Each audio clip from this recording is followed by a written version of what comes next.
Bonjour à tous et bienvenue sur Buzz TV, la chaîne de l'actu. J'espère que vous allez bien. On se retrouve aujourd'hui pour une nouvelle vidéo sur la mort tragique de Pierre Papadiamondi, son compagnon Eddie Mitchell anéanti.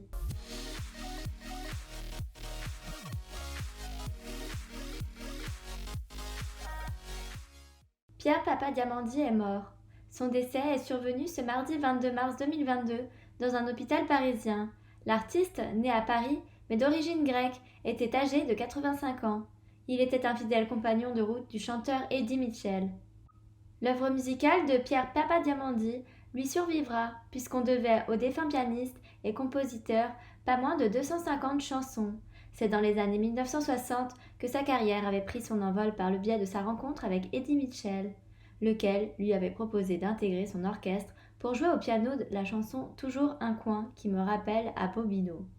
Après cela, Pierre Papadiamondi avait proposé au chanteur la composition du titre « J'ai oublié de l'oublier » qui marquera le début d'une collaboration artistique de 50 ans, souligne Nostalgie.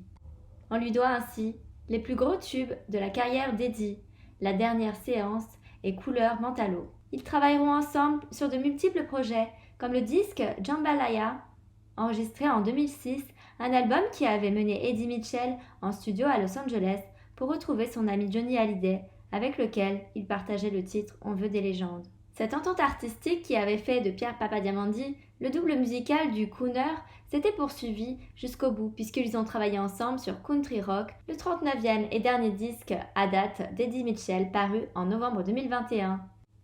Le chanteur déclarait « Je n'ai pas travaillé qu'avec lui bien sûr, mais je n'ai jamais envisagé un album sans lui. On a toujours envie et besoin de travailler. Cela nous booste, on ne voit pas le temps passer. Sans Pierre, je n'aurais jamais fait cette carrière. Le truc de Pierre, ce sont les chansons lentes. Et il est extrêmement perfectionniste, toujours à la recherche du morceau parfait, nul doute qu'il est aujourd'hui endeuillé par la mort de son ami.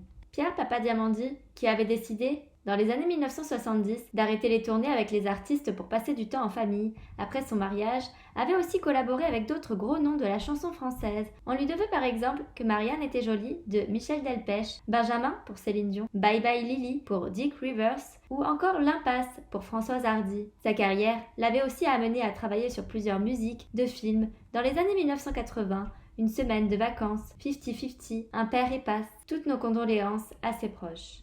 N'hésitez pas à liker si vous avez aimé cette vidéo et abonnez-vous à la chaîne pour être au courant des dernières actus. À bientôt sur Buzz TV.